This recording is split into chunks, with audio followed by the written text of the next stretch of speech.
स्वागत आप सबका मेरे चैनल निफ्टी बेस्ट ट्रेड पर। आज हम इस वीडियो में बात करेंगे डिविडेंड के बारे में। डिविडेंड क्या होता है, कंपनियां डिविडेंड क्यों देती है और जो शेयर होल्डर्स हैं वो डिविडेंड को कैसे प्राप्त कर सकते हैं। इन सब बातों को आज हम इस वीडियो में समझेंगे। तो चलिए शुरू करते हैं और समझते हैं डिविडेंड को। What is dividend? डिविडेंड होता क्या है? तो डिविडेंड को हम कहते हैं लाभांश।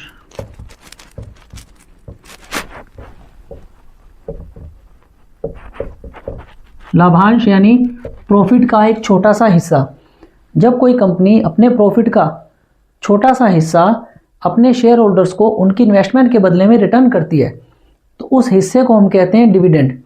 और ये हिस्सा कंपनियां कैश के रूप में अपने शेयर होल्डर को रिटर्न करती है।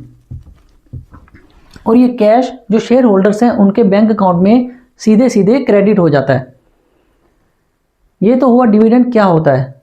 अब हम बात करते हैं कि डिविडेंड अनाउंस कौन करता है, डिसाइड कौन करता है कि डिविडेंड देना है या नहीं देना। तो जो कंपनी के बोर्ड ऑफ डायरेक्टर्स होते हैं वो कंपनी की फाइनेंशियल ग्रोथ देखते हैं कि कंपनी ने फाइनेंशियल ईयर में कितना प्रॉफिट कमाया। उस प्रॉफिट के बेस पर कंपनी के बोर्ड ऑफ डायरेक्टर ये डिसाइड करते हैं कि कितने रुपए पर शेयर का डिविडेंड देना है या नहीं देना है। अब हम बात करते हैं कंपनियां डिविडेंड क्यों देती है, यानी वाई कंपनीज गिव डिविडेंड। तो इसके कुछ रीजंस हैं, जिसमें से पहला रीज़न कंपनी अपने इन्वेस्टर्स का ट्रस्ट जीतने के लिए ऐसा करती है, यानी टू विन इन्वेस्टर ट्रस्ट।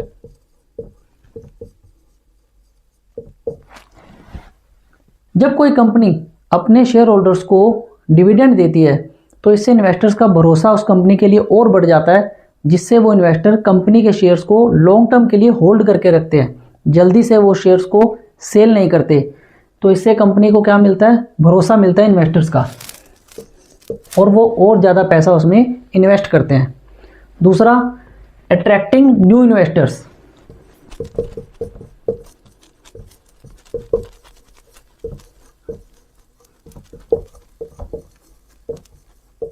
जो नए नए इन्वेस्टर हैं, जो मार्केट में अभी इन्वेस्टर करने आए हैं, जिनको पैसा अभी इन्वेस्ट करना है, तो वो न्यू इन्वेस्टर्स को अट्रैक्ट करने के लिए भी कंपनीज डिविडेंड देती है। क्योंकि कुछ इन्वेस्टर ऐसे भी होते हैं मार्केट में, जो हम पैसा क्यों इन्वेस्ट करते हैं, हम स्टॉक मार्केट में पैसा इसीलिए इन्वेस्ट करते हैं कि हमें उससे प्रॉफिट हो, यानी हम जो शेयर्स ले रहे हैं उसके शेयर्स का प्राइस बढ़े। और अगर शेयर के प्राइस बढ़ने के साथ साथ वो कंपनी डिविडेंड भी दे तो हम उसमें जल्दी आकर्षित होते हैं, हम उस शेयर्स के प्रति ज़्यादा आकर्षित होते हैं बजाय उस शेयर के जो डिविडेंड नहीं देता। तो ऐसा कंपनी नए नए इन्वेस्टर्स को अपनी ओर आकर्षित करने के लिए भी करती है, क्योंकि कुछ लोग रेगुलर बेस पे उसमें डिविडेंड चाहते हैं, यानी रेगुलर इनकम प्राप्त करना चाहते हैं। तीसरा, कंपनी के पास कभी कभी फंड इतना ज़्यादा इकट्ठा हो जाता है कि जब कंपनी कोई प्रॉफिट कमा रही है और रेगुलर बेस पर प्रॉफिट कमा रही है तो कंपनी के पास फंड ज़्यादा इकट्ठा हो जाता है और कंपनी उस टाइम उस फंड को अपने बिजनेस आइडिया में एक्सपेंस नहीं करना चाहती। तो कंपनी उस प्रॉफिट को, उस कैश को कम करने के लिए, यानी उस कैश को मैनेज करने के लिए भी डिविडेंड अपने शेयर होल्डर्स को रिटर्न करती है, यानी एक्सेस कैश को मैनेज करने के लिए।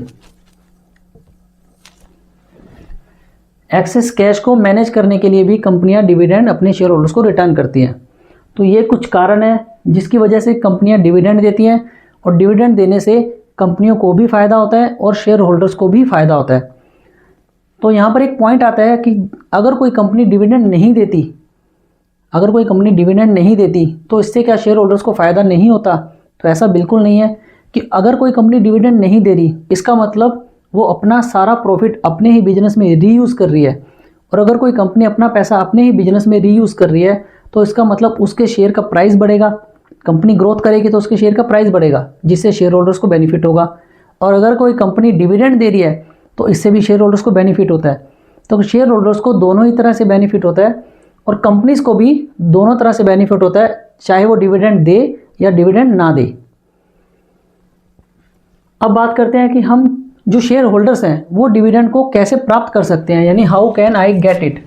हमें वो डिविडेंड लेना है तो हम कैसे प्राप्त कर सकते हैं। यहाँ पर एक क्वेश्चन आता है कि जो एग्जिस्टिंग शेयर होल्डर्स हैं क्या डिविडेंड सिर्फ उन्हीं को मिलेगा, और जो न्यू इन्वेस्टर है अगर वो चाहता है कि मुझे भी उस कंपनी का डिविडेंड का बेनिफिट मिले, तो क्या वो डिविडेंड का बेनिफिट नहीं ले सकता? तो ऐसा नहीं है, डिविडेंड का बेनिफिट वो भी ले सकता है। वो कैसे? क्योंकि जब कोई कंपनी डिविडेंड देना चाहती है तो इसके लिए क्या है, वो एक डेट अनाउंस करेगी जिसे हम कहते हैं रिकॉर्ड डेट, जिसे हम क्या कहते हैं, रिकॉर्ड डेट, और इसे आप एक्स डिविडेंड डेट भी कहते हैं।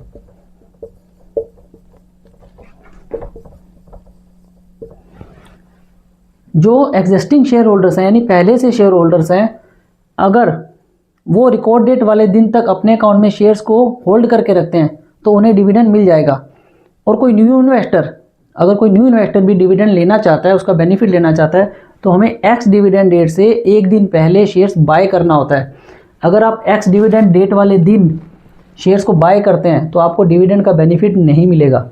एक्स डिविडेंड डेट से एक दिन पहले हमें शेयर्स बाय करना होता है, ताकि रिकॉर्ड डेट वाले दिन कंपनी की शेयर होल्डर्स की लिस्ट में, कंपनी की शेयर होल्डर लिस्ट में आपका नाम होना चाहिए, आपके डीमैट अकाउंट में वो शेयर होना चाहिए, तब आपको उस डिविडेंड का बेनिफिट मिल जाएगा। और ये बेनिफिट कब मिलता है? जो भी रिकॉर्ड डेट होती है उसके लगभग 15 से 20 दिन का एक प्रोसेस होता है, उसके बाद वो डिविडेंड आपके अकाउंट में क्रेडिट हो जाएगा, आपके बैंक अकाउंट में सीधा सीधा क्रेडिट हो जाता है। ये तो हुआ कि डिविडेंड क्या होता है, कंपनी डिविडेंड क्यों देती है, और शेयर होल्डर्स उसको डिविडेंड को कैसे प्राप्त कर सकते हैं। अब हम बात करते हैं कि अगर कोई शेयर होल्डर्स है, उसे डिविडेंड मिला तो क्या उसके शेयर्स पर और उसकी इन्वेस्टमेंट वैल्यू पर कोई फ़र्क पड़ता है? इसे हम एक एग्जांपल से समझते हैं। सपोज एक कंपनी है ABC लिमिटेड, मैंने इस कंपनी के 100 शेयर्स बाय कर लिए 100 रुपये के हिसाब से। तो कितनी इन्वेस्टमेंट की इसमें?